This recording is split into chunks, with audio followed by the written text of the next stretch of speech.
हाय, आपके साथ मैं हूँ Surbhi Sharma. India TV YouTube channel subscribe करिए, बेल आइकन दबाएं।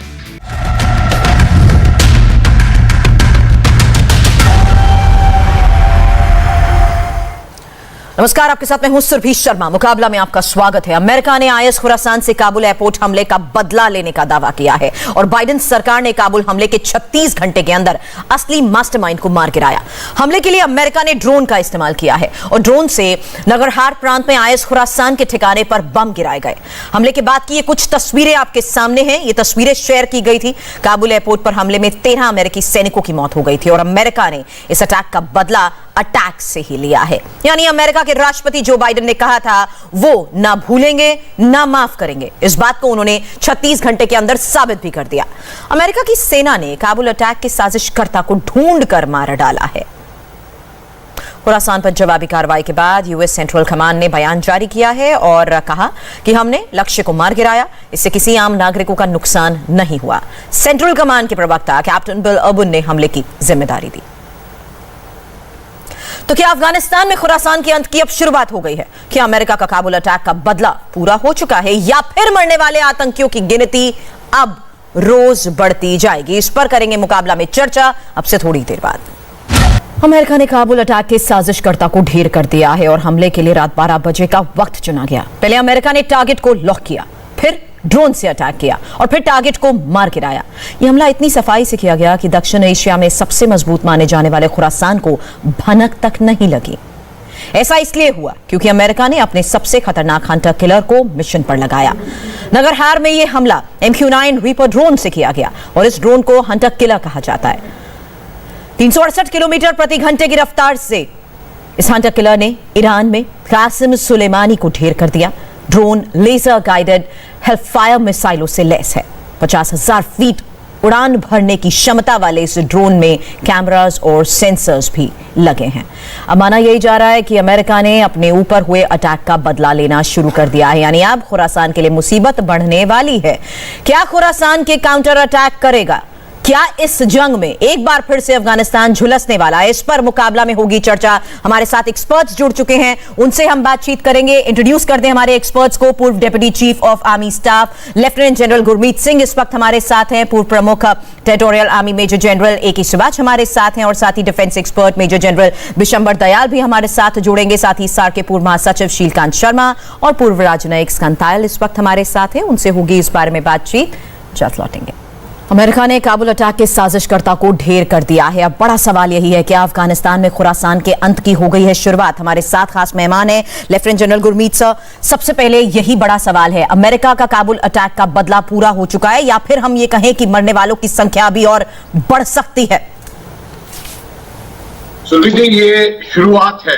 मैं कहूंगा कि ये 36 घंटे के बाद में जो काबुल एयरपोर्ट के ऊपर स्ट्राइक हुआ था, ये जो कहा था उन्होंने कि will Hunt you down make you पे, उसका पहला कदम लगता है। ये आईएस का जो प्लानर था उसको टारगेट किया गया है। देखिए, टेक्निकल इनपुट, साइबर इनपुट बिल्कुल प्रिसाइज होगी, इसलिए एकदम पुख्ता प्रिसीजन से किया गया है। एक रिटेलिएशन है और ये एक प्यूनिटिव यानी कि सजा के तौर पर किया गया है। लेकिन ये जो आईएस खुरासान का जो चैलेंज है, ये इससे खत्म नहीं हुआ है। अवश्य ही ये जो टारगेट था बहुत बड़ा टारगेट था, इसलिए उनको अपने प्रेसिडेंट से परमिशन लेना पड़ा और जिस तरीके से उन्होंने अनाउंस किया है इस चीज को, इससे पता चलता है कि टारगेट बहुत बड़ा था। लेकिन अगर आप अफगानिस्तान के अंदर में जो आईएस खुरासान है, इसका अगर आप पूरा देखते हैं तो तकरीबन 1000 से 2000 तक इनके हैं और जो काबुल के इलाके में रिपोर्ट के मुताबिक 100 से 200 तक स्लीपर एजेंट जमा हो सकते हैं। तालिबान ऑफेंसिव जो था उसमें 13 टेररिस्ट ऑर्गेनाइजेशन ने हिस्सा लिया था। जो आईएस खुरासान है ये भी उसका एक हिस्सा था। और बड़ी बात ये है, ये जो अटैक किया है ये नंगरहार की जगह में किया गया है जो काबुल और पेशावर के बीच में है, यानी कि पाकिस्तान के उस तरफ में है। तो लगता है कहीं पर इसमें पाकिस्तान का हाथ अवश्य होगा। अगर आप आईएस खुरासान को इसका इतिहास देखें तो इसकी जो रेजिंग की गई है 26 जनवरी 2015 की, और इसमें जो 2014 के अंदर में जो शुरुआत था वो TTP के पाकिस्तान के ही टेररिस्ट से। तो अवश्य ही इनका जो जड़ है, इनकी जो लिंक है और इनके जो तार है उन्हीं से मिले हुए हैं। लेकिन बड़ी बात यह है कि ये काबुल के अंदर भी हुआ, जहां की पूरा विश्व देख रहा था एक्टिवेशन को लेकर, क्योंकि वो प्राथमिकता थी। और वहां पर जो तालिबान है उनका कब्जा है, वहां पर जो हकानी नेटवर्क है वो इंचार्ज थे सिक्योरिटी के काबुल के इलाके में और एयरपोर्ट के इलाके में।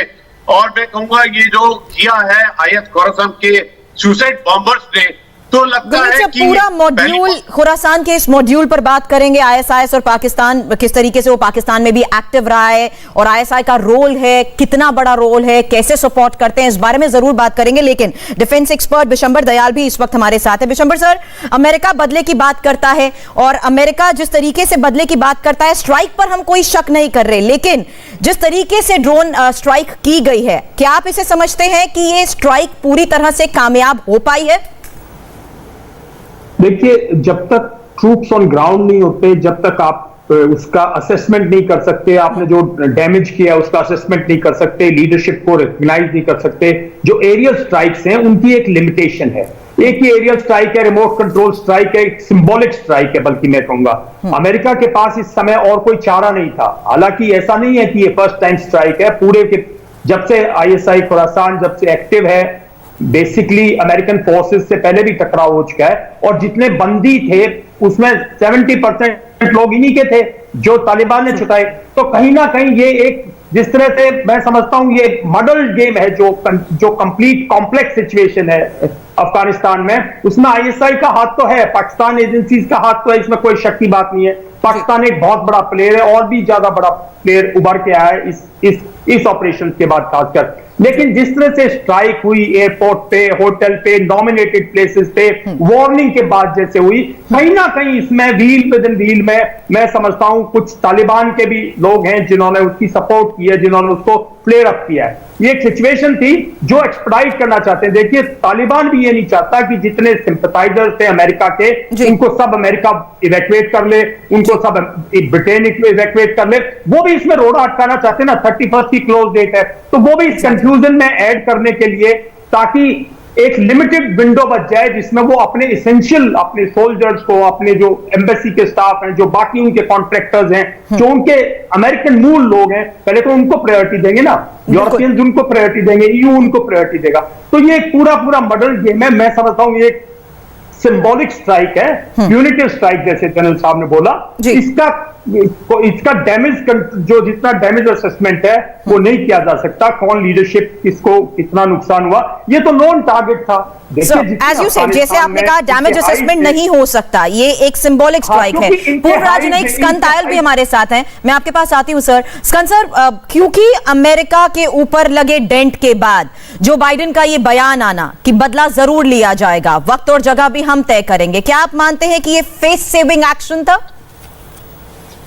देखिए, प्रेसिडेंट बाइडेन की इस समय क्रेडिबिलिटी बहुत ही पुअर है और जिस तरह उन्होंने कहा कि हम बदला लेंगे, ठीक है, उनके पास क्रेडिबल इंटेलिजेंस तो जरूर थी, क्योंकि 1-2 दिन पहले ही उन्होंने वार्निंग शुरू कर दी थी कि हमला एयरपोर्ट पर होने वाला है। पर इसमें एक साइकोलॉजिकल प्रोपेगेंडा वैल्यू भी बहुत है कि उन्होंने जो इस समय क्लेम कर रहे हैं, अगर आप पास्ट में 20 साल में देखें तो कितनी बार अमेरिकन ने क्लेम किया कि महसूद को मार दिया और इस टेररिस्ट को मार दिया और उसको मार दिया, और वो बाद में सब जिंदा थे, कोई मरा वरा नहीं था। तो दोनों चीजें हैं कि इन्होंने, ये एक प्रोपेगेंडा भी है कि भाई हम कुछ कर रहे हैं, हमने कुछ किया, और एक सरगना को जिसने ये हमला किया उसको मार दिया। मैं समझता हूँ इसकी वो वैल्यू ज्यादा है।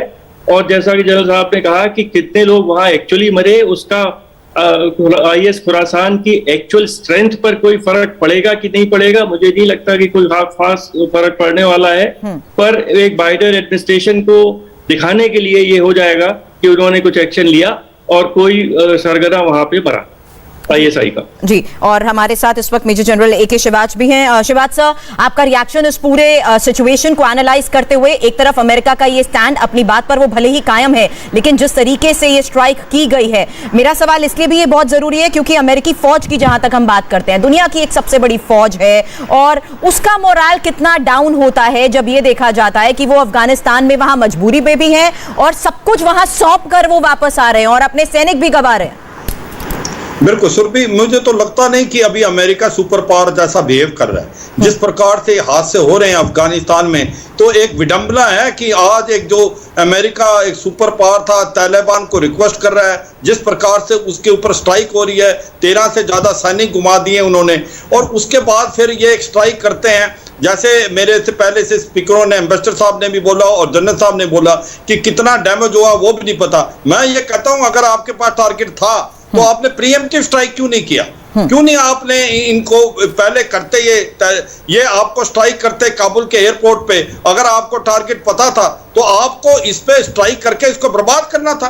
आपने ये क्यों करने दिया कि पहले उन्होंने आपको इतना बड़ा नुकसान किया और उसके बाद आप टारगेट कर रहे हो ये जो इस्लामिक स्टेट खोरासम का? तो ये एक सच्चाई ये है कि जो बाइडेन की एडमिनिस्ट्रेशन है वो बिल्कुल फेल हो गई है। उसने जो, ये मैं मानता हूं विड्रॉल तो करना था, पर विड्रॉल की जो नहीं कंडक्ट किया गया है, उसके कारण क्या है कि बहुत खामियां आ गई हैं। और आज की तारीख में एक प्रकार से जब तक 31 अगस्त से पहले मुझे लगता है 1-2 बार और स्ट्राइक करेगा इस्लामिक स्टेट और बहुत ज्यादा डैमेज हो सकता है अमेरिकन ट्रूप्स को। और दूसरी बात, एक सबसे बड़ी इंपॉर्टेंट चीज ये आ रही है कि जैसे जनरल साहब बता रहे थे कि हो सकता है कि तालिबान का भी हाथ हो, मुझे थोड़ा सा उल्टा लगता है। मुझे लगता है कि अभी तालिबान के लिए भी मुश्किल बढ़ सकती है, क्योंकि तालिबान जो सोच रहा था 31 मार्च के बाद वो अपनी गवर्नमेंट बनाएगा, अब ऐसा लगता है कि उसके अलावा भी और प्लेयर हो गए हैं। जैसे इस्लामिक स्टेट खोरासम है, अल कायदा है, इसके बाद नदर्न अलायंस है पंजशेर में, तो ये भी लोग आ गए। तो मुझे लगता है जैसे 31 अगस्त के बाद एक सिविल वार जैसी सिचुएशन भी पैदा हो सकती है, जिसके अंदर एक प्रकार बिल्कुल क्योस और कंफ्यूजन होगा। यानी ये साफ इशारा कर रही है कि पावर शेयरिंग डिस्प्यूट्स की वजह से भी खामियाजे जरूर भुगतने होंगे। पूर्व और इस वक्त हमारे साथ शीलकांत शर्मा भी हैं। शीलकांत सर, अगर तालिबान जो कि आतंक का प्राय है और वो यहाँ आईएसआईएस के आतंकियों को पकड़ने की बात करता है, स्थिति देखिए आखिर अमेरिका ने क्या पैदा कर दी है कि खुद आतंकी संगठन दूसरे आतंकियों को पकड़कर एक्शन की बात कर रहे हैं। नहीं, देखिए, ये तो आप अगर 20 साल का इतिहास देख लें तो ये तो पॉलिसी रही है। जो पाकिस्तान जो कि पूरा टेररिज्म के साथ इन्वॉल्व था, उसके साथ सहयोग करके वो तालिबान को कंट्रोल कर रहे थे। अब तालिबान के साथ सहयोग करके खुरासान को कंट्रोल कर रहे हैं। तो ये खेल है, मतलब ये एक तरह की बेचारगी है इनकी कि ये लौट फिर के इन्हीं लोगों से सहायता मांगते हैं जो जिनको जानते हैं कि ये इन्वॉल्व हैं। कब न्यूयॉर्क टाइम्स में 2 दिन पहले पूरी लंबी चिट्ठी है, पर लंबा रिपोर्ट है कि ये जो अटैक हुआ था ये पाकिस्तान में ट्राई किया गया था, आईएसआई का इन्वॉल्वमेंट है। 3 CIA के पुराने लोग जो हैं उन्होंने कहा कि ऐसा हुआ है ये। तो उसके बावजूद भी आप इनके ही साथ मिलके इनको कंट्रोल करने की सोच रहे हैं। तो ये टेररिज्म का एक बड़ा बिल्कुल एक समझ लीजिए कि एक फितरत है कि जो टेररिस्ट हैं उन्हीं के साथ मिलके आप टेररिस्ट को कंट्रोल करते हैं, क्योंकि और कोई चारा नहीं है। पर एक बात मैं जरूर कहूंगा कि अभी तक जो अमेरिका ने पिछले भी ओबामा एडमिनिस्ट्रेशन के दौरान भी ड्रोन अटैक्स किए थे और वो ड्रोन अटैक्स एकदम से बढ़ा दिए थे, तो इन लोगों की हालत खराब थी। तब ये रिक्वेस्ट करते थे कि ड्रोन हटाए जाए, ड्रोन के अटैक ना किए जाए। पाकिस्तान भी कहता था सब और तालिबान भी कहते थे। पर उन दिनों अमेरिका की फौजें थी तो ये थोड़े दबे हुए थे, बिकॉज फौजों के लिए सपोर्ट चाहिए था। पर एक बार अमेरिका की फौजें अगर हट जाती हैं वहां से, और इसलिए वो इंसिस्ट कर रहे हैं कि 31 तारीख तक वो हट जाएंगे, अगर एक बार उनकी फौजें हट जाती हैं तो फिर जो एयर से अटैक होंगे उसमें उनको कोई दूसरा बंधन नहीं होगा। और पिछले 20 सालों में टेक्नोलॉजी भी इतनी बढ़ गई है कि खुले जो ओवर द होराइजन जैसा कह रहे हैं अमेरिका में कि ओवर द होराइजन अटैक जो है वो तो काफ़ी कारगर होगा। पर ये लोग लो टैक हैं तो ये गुफाओं में गुम जाएंगे और फिर वहाँ जो खुरासान प्रोविंस है वहाँ क्यों रहेंगे, वहाँ से हट जाएंगे। उनके तो जेलें खोल दी इन्होंने, तालिबान ने। तो जेलें क्यों खोली भाई? अगर आपकी खुरासान के लोगों से ही आपकी परेशानी थी तो उनको जेलों से नहीं हटाना था, लेकिन जेलें खोल दी तो बिखर जाएंगे पूरे अफगानिस्तान में। वो कहाँ पे होंगे, फिर से वही पुराना सवाल आ जाएगा कि ये जानना मुश्किल होगा। और फिर हक्कानी नेटवर्क जो है वो इन दोनों के साथ खेल रहा है, वो तालिबान के साथ भी खेल रहा है और ये IS खुरासान के साथ भी खेल रहा है, और वो पाकिस्तान की ISI के साथ क्रिएटेड है। तो इन सब के बीच में अमेरिका किस तरह से अपना खेल खेलेगा, इसमें ये बात तो साफ है कि एक बार उनकी फौजें हट जाएं और नेटो के ट्रूप्स वहां से हट जाएं तो उनके ऊपर ग्राउंड की जो ट्रूप्स हैं उन पे कोई प्रेशर नहीं होगा, जैसा कि आज है अभी। जी। अब वो दूसरे सवाल उठ रहे हैं कि उनके जो भारी भारी इक्विपमेंट हैं, 2000 हेलीकॉप्टर हैं, कितने 85 टैंक्स हैं, ये सब किसके हाथों में पड़ेंगे? ये एकदम से जिस फौज के हाथ में पड़ेंगे उसको बड़ा स्ट्रांग कर देंगे ये। और नेचुरली हम जानते हैं कि जो फौजें इसको बिल्कुल फॉक्सेस की तरह देख रही हैं, सीआर की तरह देख रहे हैं कि इनको ग्रैब कर लें, वो हम जानते हैं कौन फौजें हैं ये, क्योंकि तालिबान तो खैर कंट्रोल में है, लेकिन उनको सिखाने की बात है ना, वो उसको यूज कर सकते कि नहीं, ये नहीं है। तो ये वाले सवाल आने वाले दिनों में आएंगे। बिल्कुल, तो जो अमेरिका ने ये भी कहा है कि अटैक हो सकता है, भारत का रुख भी क्या रहता है सर, ये भी समझना होगा। लेकिन सर, मेरा सवाल यही है, अमेरिका की आगे ये स्ट्रैटेजी है क्या? क्योंकि अमेरिका जिस लिहाज से सब कुछ छोड़कर वहां से हटा है, क्या ये सवाल या ये कहना भी सही है, जिस तरीके से अमेरिकी रिपोर्ट्स में भी इस बार की चर्चा हो रही है कि ये जो बाइडेन की फ्रस्ट्रेशन दिखाता है और उनके जो लाइन ऑफ एक्शन है वो अभी भी सवालों के घेरे में ही है? देखिए, इस समय बिल्कुल जो बाइडेन के पास कुछ ऑप्शंस नहीं है। उन्होंने ये तो पर प्रक्रिया ये ट्रम्प साहब ने शुरू की थी, तो इसका पूरा जो ब्लेम है ये बाइडेन पे नहीं जाना चाहिए। मैदान छोड़ के भागे थे प्रेसिडेंट ट्रम्प। जो फरवरी 2020 का जो एग्रीमेंट है, जो बिल्कुल शेमफुल एग्रीमेंट है अमेरिका का रिटन तालिबान के साथ, उसके बाद उन्होंने क्या किया? गनी को प्रेशराइज किया, 5000 तालिबान छुड़वा दिए। सब पर इसके पीछे की सोच क्या है? उनका सोच ये है कि वो छोड़ के जाना चाहते हैं। देखिए, ये तो ओबामा भी छोड़ के जाना चाहते थे अफगानिस्तान, ट्रम्प भी छोड़ के जाना चाहते थे अफगानिस्तान, अमेरिकन पब्लिक भी छोड़ के जाना चाहती है अफगानिस्तान। अफगानिस्तान से किसी को लेना देना नहीं है। वो केवल ये चाहते हैं कि अब वहां पर अलकायदा या खुरासान या इस तरह की आईएस खुरासान, जो इस तरह की तंजीमें हैं जो अमेरिका और वेस्ट को टारगेट करती हैं, उनको वहां पनपने का मौका ना मिले। ये एश्योरेंस तालिबान ने उनको दी और उस बेसिस पे उन्होंने मैदान छोड़ के वो चले गए। पर क्या तालिबान में इतनी शक्ति है इनको कंट्रोल करे, या वो चाहता है कंट्रोल करना? क्योंकि ये सब मिले हुए हैं, ये सब, इन सब की आइडियोलॉजी एक है, सोच एक है। और एक जैसे ये तो अमेरिका बनाना चाहते हैं कि जितने नॉन मुस्लिम हैं उन सबको फोर्सफुली मुस्लिम बनाना है, सबका सोच एक है जी। तो वो और ट्राइब एक सिमिलर ट्राइब से आते हैं, ट्राइबल एक लॉयल्टी है। खुरासान वाला अगर किसी ट्राइब में जाके छुप जाएगा, जो उसकी अपनी ट्राइब है, तो कोई तालिबान, कोई और तंजीम का उसको नहीं बताएगा कि ये यहाँ छुपा हुआ है जी। तो अमेरिका ने जो भी सोच के ये कदम उठाया और अफगानिस्तान छोड़ के चला गया, ये बिल्कुल गलत धारणाओं पर बेस्ड है और उनको बहुत भारी पड़ेगा, पूरे विश्व को बहुत भारी पड़ेगा। केवल जो तालिबान के सपोर्टर्स हैं, क्रिएटर्स हैं, जैसा एम्बेसडर शीलकांत शर्मा ने कहा कि पाकिस्तान है जो असली जड़ है इस पूरी खुराफात की, वो है पाकिस्तान। और पाकिस्तान हंस रहा है, पाकिस्तान खुश है, और अमेरिका अभी भी पाकिस्तान को पनिश नहीं कर रहा। उसने इराक को खत्म कर दिया, उसने अफगानिस्तान को खत्म कर दिया, उसने सीरिया को खत्म कर दिया, उसने लीबिया को खत्म कर दिया। पर जो जड़ थी, जहां से हमेशा हमले हुए और होते रहे पिछले 20 साल में, पाकिस्तान के ऊपर उन्होंने कुछ नहीं किया। और हमें अब अमेरिका दोस्त है हमारा, अब क्या हम कह सकते हैं, पर बहुत ही ये उनकी एक शर्मनाक पॉलिसी रही है पाकिस्तान को पनिश न करने की। गुरमीत सर, यही बात हम पहले सवाल से ही यहाँ पर जिक्र कर रहे हैं और जिस बात को आप कह रहे थे, सभी मेहमान भी उस बात को पूरी तरह से अग्री कर रहे हैं। पाकिस्तान का ओवरऑल रोल और आईएसआई कितना एक्टिव है इन सभी आतंकी संगठनों के साथ? सुरभि जी, ये पूरा जो ब्लेम है ना, ये पाकिस्तान को ज्यादा है। देखिए, मैं कहूंगा कि अमेरिका ने जो गलतियां की है उसमें से सबसे बड़ी गलती ये है, वो टेररिज्म की जड़ को, उसके सेंटर ऑफ ग्रेविटी को नहीं पहचान सके।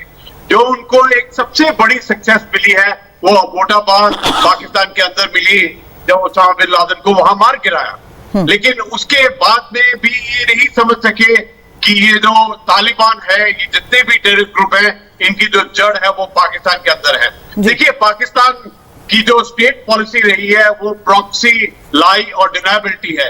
अनफॉर्चुनेटली जो अमेरिका है वो इसका शिकार हुआ है कि वो ये तह को समझ ही नहीं सके हैं कि पाकिस्तान का इसका कितना बड़ा रोल है। अगर समझ भी सके हैं तो ये भी उनकी गलती है कि उसके ऊपर एक्शन नहीं ले सके हैं। अगर उन्होंने 20 साल अफगानिस्तान में स्पेंड करने की जगह अगर उन्होंने टेररिज्म की जड़ के ऊपर में, यानी कि पाकिस्तान के ऊपर में हमले किए होते, तो आज दुनिया को ये दिन नहीं देखना पड़ता।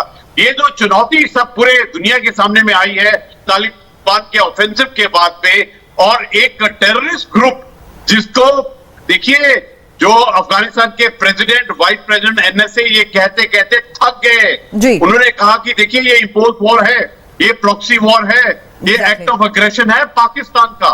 और इतना उन्होंने कहा, लेकिन फिर भी अभी हुआ क्या कि अमेरिका ने तो तालिबान के साथ में पीस प्रोसेस किया, उन्होंने तो सिर्फ पाकिस्तान की बात सुनी, उन्होंने तो अफगानिस्तान की सरकार को भी नजरअंदाज कर दिया इस बात से। और मैं कहूंगा इस गलती का जो इफेक्ट है, इम्पैक्ट है, वो पूरी दुनिया को, क्योंकि अभी जो इम्पैक्ट होगा इसका, टेररिज्म का, रेडिकलाइजेशन का, और जितने 85 बिलियन यूएस डॉलर के जो हथियार और सामान छोड़ के जा रहे हैं, जो रेडिकलाइजेशन का सोच और विचार छोड़ के जा रहे हैं, ये उनका पहला झटका था जो काबुल एयरपोर्ट पे दिया है। ऐसे झटके और भी आएंगे, अभी भी खतरा है, और अभी ये खतरा ना केवल पूरी दुनिया, सेंट्रल एशिया, साउथ एशिया और हर एक देश को है। और पाकिस्तान भी इसको गलत ना समझ सके कि उनकी बहुत बड़ी जीत है। ये उनकी गलतफहमी, ये उनका इल्यूजन और गलत कैलकुलेशन होगा कि उनके ऊपर असर नहीं होगा। इसकी जो आग है वो सबसे पहले जो डसेगी, जो इफेक्ट करेगी, वो पाकिस्तान को ही होगी, क्योंकि जड़ तो वही है, वहीं पर रिवर्स स्ट्रोक मिलेगा। विशंबर सर, अब कोशिश अमेरिका की तरफ से जो भी फैसले लिए गए हैं, लेकिन ये सोच साफ दर्शाती है कि मकसद था एशिया को डिस्टेबलाइज करना, और यही उसके अब किए गए फैसलों में भी नजर आ रहा है। देखिए, अमेरिका की सोच, आप ये कोल्ड वॉर का फॉल आउट है, आज से नहीं है, ये 1979 से स्टार्ट हुआ है, आज से नहीं अमेरिका का यहाँ पे इंटेलिजेंस है। तो जो चीज इतनी पुरानी है उसके व्हील्स विद इन व्हील्स हैं। और मैं समझता हूं कहीं ना कहीं जो सबसे बड़ी गलती अमेरिका से हुई है वो हुई है कि इसको कंप्लीट, अफगानिस्तान का जो ऑपरेशन था, इसको यूएन की कंप्लीट सैंक्शन, जब आपने उसामा बिन लादेन को जब आपने एलिमिनेट कर दिया, जो आपका मेन मुद्दा था, उसके बाद मैं समझता हूं इसको कहीं ना कहीं UN sanctity, UN peace keeping के थ्रू गवर्नेंस और उसके थ्रू विड्रॉल, अगर आप वो प्रोसीजर लेके चलते, क्योंकि अमेरिका की तब तक अमेरिका अपनी जाने दे सकता है एक अफगानिस्तान जैसे लैंड में जहां कुछ भी नहीं मिलने वाला, तब तक आप नाटो फोर्सेस को, मतलब दुनिया की स्टेबिलिटी के लिए वो, मैं कहता हूं क्यों नहीं भारत ने, क्यों नहीं हाथ ज्वाइन किए, जो सबसे बड़ा स्टेक होल्डर है, क्यों नहीं बाकी रशिया ने क्यों नहीं किए, जिसकी ताजिकिस्तान, उज्बेकिस्तान, किर्गिस्तान, छोटी छोटी कंट्रीज हैं जो थ्रेट पे हैं। अकेला नाटो इसको नहीं लड़ सकता था, क्योंकि ये दोनों मेरे साथ जनरल जो है वो इन्फेंट्री से हैं, ये लैंड वॉरफेयर है, ये गुरिल्ला वॉरफेयर है, ये टेररिज्म है, मिलिटेंसी है, इसमें कौन, और खासकर टेरेन अगर आप देखें, देखो मैं आपको बताऊंगा 1996 से 2001 तक जो अफगानिस्तान में जब तालिबान ने रूल किया था, मैंने उसकी काफी अध्ययन की थी, काफी पैम्पलेट कलेक्ट की थी, काफी 70% उस टाइम इनकी जो फोर्सेस थी वो कंप्लीट पाकिस्तानी ऑफिसर्स मैन थी, पाकिस्तानी वर गाइडिंग दी तालिबान कंप्लीटली, देवर मैन। जैसे हमारे यहाँ कारगिल में जो थे वो लोग पाकिस्तानी जो थे वो यूनिफॉर्म में आए थे, लेकिन कहते हैं मिलिशिया है, ठीक इसी तरह से तालिबान का ऑपरेशन था।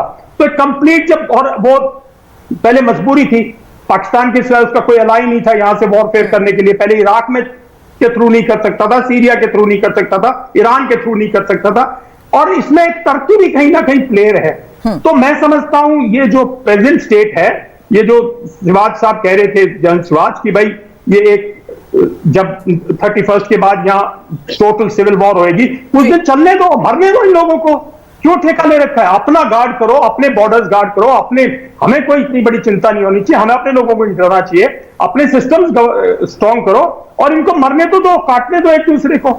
जब एक दूसरे को मरेंगे, काटेंगे, तो कुछ सीखेंगे, और दुनिया इनके मरती रहती है। ये लोग, इनका कैरेक्टर है अफगानिस्तान का। इन्होंने 92 में भी ऐसे ही था, जब नजीब हैंग हुए थे, विल एग्री, भारत ने बहुत कोशिश की थी, जो दोस्तन था वॉरलॉर्ड, उसने एयरपोर्ट पे घुसने नहीं दिया, लास्ट मिनट पे एयरपोर्ट तक, अफगानिस्तान के एयरपोर्ट पे, इसी एयरपोर्ट तक पहुंच गया था नजीब, भारत उसको इवैक्यूएट करता यूएन के थ्रू। लेकिन ये दल बदलते हैं, पैसा, करप्शन है वहां पे। अगर आप समझो तालिबान एक है, नहीं, तालिबान में धड़े हैं, और आप किसी को भी खरीद सकते हो, वहां कोई दीन धर्म नहीं है। ये पुराना मिलिशिया है, 2001 तक पूरे अफगानिस्तान की हालत ऐसी थी जैसे मेडिवल वर्ल्ड है, ना सड़कें थी, ना हेल्थ थी, ना कुछ था। ये 20 साल में कुछ भारत और अमेरिकन इन्वेस्टमेंट के थ्रू कुछ वहां प्रॉस्पेरिटी आई थी। ये जरूर है कि इसको सेटबैक मिलेगा, लेकिन मैं सोचता हूं कि इस टाइम पे इनको लड़ने दो, मरने दो, और बेस्ट होगा अमेरिका भी यहां से निकल जाए, क्योंकि पाकिस्तान भी सफर करेगा, जैसे जनरल साहब कह रहे हैं, सब सफर करेंगे, सब सफर करेंगे। लेकिन सर, इस हालात को देखते हुए, आज की हकीकत को देखते हुए, जहां $85 बिलियन के हथियार सौंप के जा रहे हैं, शिवाज सर, मेरा सवाल आपसे यही है कि इस लोडेड आर्मी किस पर अपना कहर ढाएगी? भारत इस लिहाज से क्या सोचता है, क्या तैयारी भारत की है? क्योंकि ये कहर कहां बरपा सकती है, इसको लेकर भी एक डर बना हुआ है। बिल्कुल, देखो ये तो सुरभि एक विडंबना है कि अमेरिका जैसी कंट्री ने इतना अप्रिशिएट नहीं कर पाए कि ये 3 से 4 लाख की जो अफगान आर्मी थी वो लड़ नहीं पाएगी। उसको $85 बिलियन के लेटेस्ट वेपन नेटो के वो दिए हुए थे, और वो सारे के सारे तालिबान के हाथ में पड़ गए, जिसके अंदर M4 rifle, M16 assault rifle, light machine gun, medium machine gun, RT defence, उसके बाद एक 70वीं मॉडर्न एयरफोर्स जिसमें 200 एयरक्राफ्ट है, जिसमें से 170 एयरक्राफ्ट बिल्कुल ऑपरेशनल है, और उसके अंदर 27 ब्लैक हॉक जो कि नेटो के पास ही वो भी अभी दिए थे। अब देखो इतने वेपन किसके पास जाएंगे? अब इसके 3-4 फॉर्मूले बता रहे हैं कि हो सकता है जो 15,000 जो लश्कर तोबर जैसे मोहम्मद के आतंकवादी गए थे वहां पर लड़ने, तो वो भी कुछ न कुछ नए हथियार लेके भारत के जम्मू और कश्मीर की तरफ आएंगे, जैसे मुजाहिदीन आए थे 1989-90 में जो स्टिंगर मिसाइल लेके। दूसरा ये सुनने में आया है, हो सकता है ये कुछ एक वेपन पाकिस्तान की को भी मिल जाएं, क्योंकि तालिबान को इतने हथियार नहीं चाहिएंगे, तो जो लेटेस्ट मॉडर्न वेपन है नेटो के वो भी पाकिस्तान के पास आ सकते हैं। और तीसरा है ये चाइना को भी मिलेंगे, और चाइना इसे रिवर्स इंजीनियरिंग करेगा, क्योंकि ये अमेरिकन वेपन है, नेटो के वेपन है, वो भी एक रिवर्स इंजीनियरिंग के लिए तड़प रहा है। तो एक मैं कहता हूं इतना बड़ा डिजास्टर, इतना बड़ा बेवकूफी की है अमेरिका ने कि इतनी बड़ी फौज खड़ी कर दी। उनको यह मालूम नहीं था कि ये लड़ नहीं पाएंगे, इनका मोरल डाउन है, इनकी लीडरशिप खराब है। तो मैं कहता हूं कि ये एप्रिसिएशन बहुत ज्यादा ही गलत होगी। सब कह रहे हैं कि जो बाइडेन की क्या करती है, डोनाल्ड ट्रंप ने जो प्लान किया था, मैं कहता हूं डोनाल्ड ट्रंप के टाइम में जो पॉलिसी थी, क्या जो बाइडेन ने सारी पॉलिसी फॉलो की है? क्यों वो पेरिस की डील में दोबारा आ गए, JCPO में दोबारा आ गए? उनको महसूस हो रहा था कि हमें नहीं जाना चाहिए अभी, या हमें प्लानिंग करके जाना चाहिए, तो क्यों नहीं अपनी प्लान ठीक बनाई? जिस प्रकार से उन्होंने ये पूरा का पूरा विड्रॉल की प्लान बनाई और एग्जीक्यूट की, वो बहुत खामियां हैं, और ये इनको भुगतना पड़ेगा आने वाले समय में। अभी 31 अगस्त आई नहीं है, इससे पहले एक तो और इस्लामिक स्टेट अगर अटैक करता है तो कितना नुकसान होगा। मेरा मतलब यह है, आज जो अमेरिका हादसे का पात्र बन गया, और आज क्या हो रहा है कि लोग बता रहे हैं, जिस प्रकार से चीन के जो ग्लोबल टाइम है ताइवान को बता रहा है कि आपके साथ भी ऐसा ही होगा जिस प्रकार से अफगानिस्तान के साथ अमेरिका ने किया है। और कहीं ना कहीं जापान और ऑस्ट्रेलिया और भारत को भी क्वाड के ऊपर ही बताना है कि America is not a reliable partner. जिस तरीके से ये सारा का सारा गेम खेला गया है अफगानिस्तान में, ये एक बहुत दुख भरा है। बिल्कुल सर, एक स्टेटमेंट भी मैं यहाँ कोट करना चाहूंगी, क्योंकि वहां इस समय वहां की रिपब्लिकन पार्टी जो बाइडेन पर भी आरोप लगा रही है कि जो डेमोक्रेट ये बोलते थे कि हम गन के खिलाफ हैं, वो ऐसा ना सोचे और अब ना बोले, क्योंकि वो खुद ही वहां पर गन सौंप के आए हैं। सवाल यही है कि अब अगर बदला लेने की बात कही जाती है, साजिशें रची जाती हैं, तो इसका जिम्मेदार कौन? देखिए, वो जैसा जनरल साहब ने कहा कि बिल्कुल बहुत ही गलत ढंग से पूरा इवैक्यूएशन हुआ है, और जैसा लोग कह रहे हैं कि आपने कहा कि पॉलिसी बदल सकती थी और अफगान आर्मी लड़ती अगर उसको एयर सपोर्ट और ड्रोन सपोर्ट ये अमेरिकन देते रहते। वो तो 3-4 हजार लोग आर्मी के रहते, 8-10 हजार कॉन्ट्रैक्टर्स थे, और ये चलता रहता। खैर ये तो थोड़ा हिस्ट्री हो गया, पर अब वही स्थिति आएगी जैसे जो अलकायदा जब हमला करता था अमेरिका की एम्बेसीज पर, केन्या में किया, तंजानिया में किया, अमेरिका में हमले हुए, वही स्थिति अब दोबारा आएगी। 20 साल में जो भी अमेरिका ने करने की कोशिश की, अब वो बिल्कुल खत्म हो गया, और शायद जो दूसरी साइड है, जो टेररिस्ट की साइड है, उसके पास ज्यादा हथियार है, उसके पास ज्यादा टेक्नोलॉजी है। इस समय साइबर वगैरह भी अब ज्यादा एडवांस हो गया है। तो मैं समझता हूं कि अमेरिका को विश्व को खतरा और ज्यादा बढ़ गया है, और अब उसके खिलाफ एक्शन लेने की संभावनाएं बहुत कम हो गई हैं, क्योंकि ये लोग तो गुफाओं में घुस जाते हैं, ट्राइब्स में घुस जाते हैं, मस्जिद में घुस जाते हैं, जहां आप हमला नहीं कर सकते। आप मस्जिद पे हमला करते हैं, पूरा मुस्लिम वर्ल्ड 1.5 अरब का खराब हो जाएगा कि साहब आपने मस्जिद पे हमला कर दिया। वो टेररिस्ट वहां पे वो नहीं देखेंगे, वो ये देखेंगे साहब मस्जिद पे हमला कर दिया या मदरसे पे हमला कर दिया। पर ये सब टेररिस्ट तो वहीं से आ रहे हैं, तो हमला क्या आप मंदिर पे करेंगे?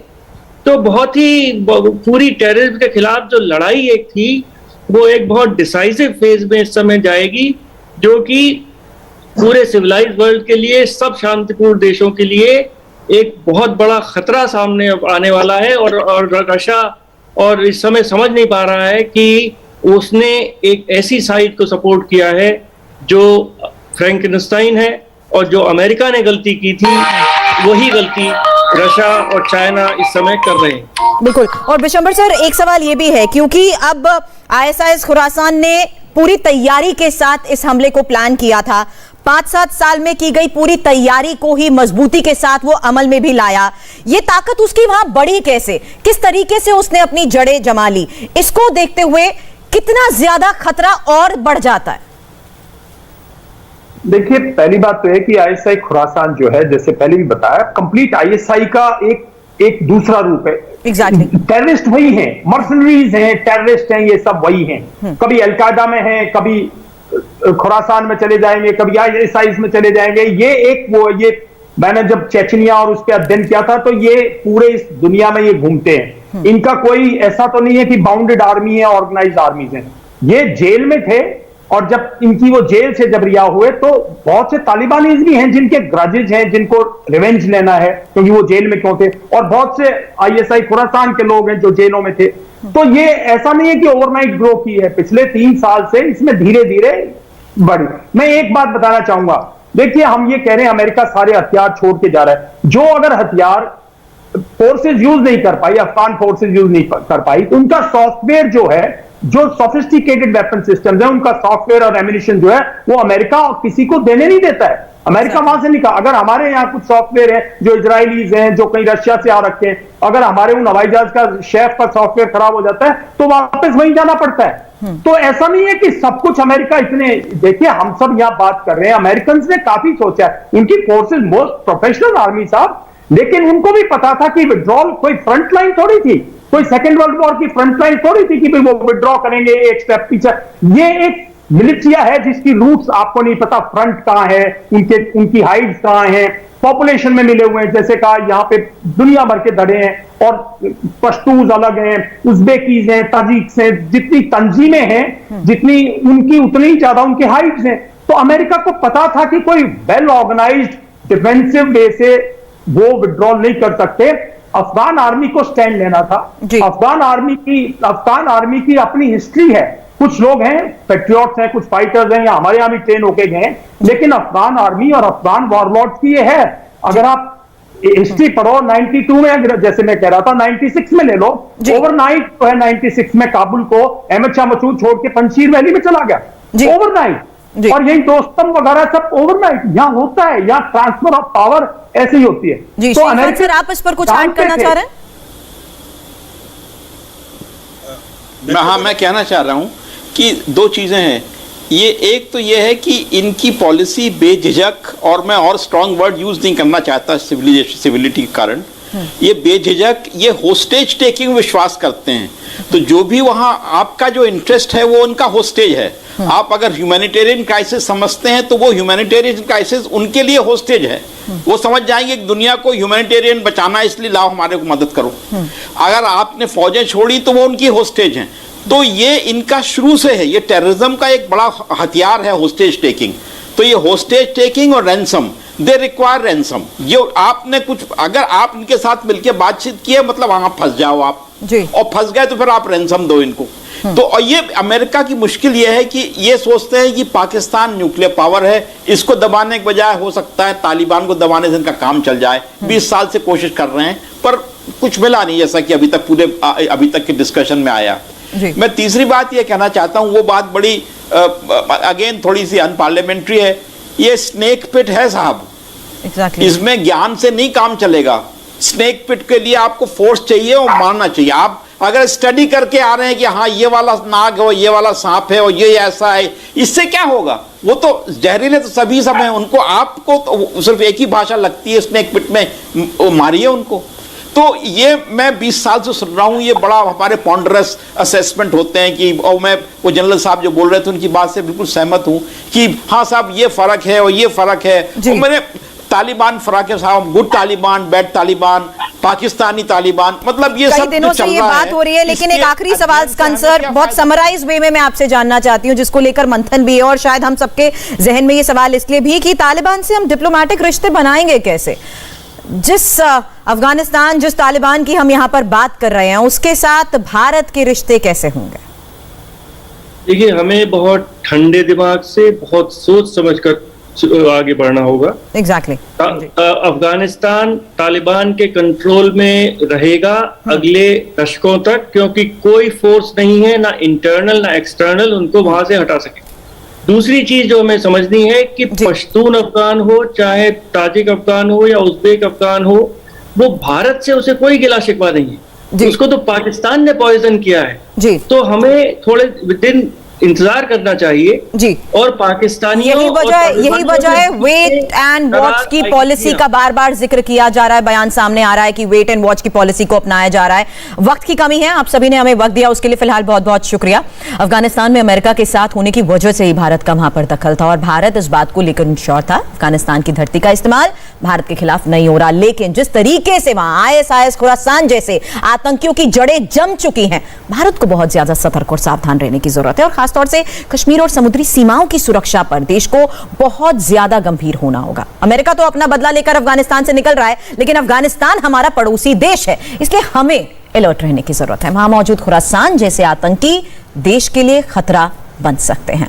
और हम आगे बढ़ेंगे। प्रधानमंत्री नरेंद्र मोदी आज शहीदों की याद को संजो कर रखने वाले जलियांवाला बाग स्मारक देश को समर्पित करने वाले हैं। राष्ट्र प्रेम की सबसे नई तस्वीर और इससे जुड़ी। हाय, आई एम सुरभि शर्मा। खबरों से अपडेट रहने के लिए India TV YouTube channel subscribe करिए, साथ में बेल आइकन जरूर दबाएं। जुड़े रहें इंडिया टीवी के साथ।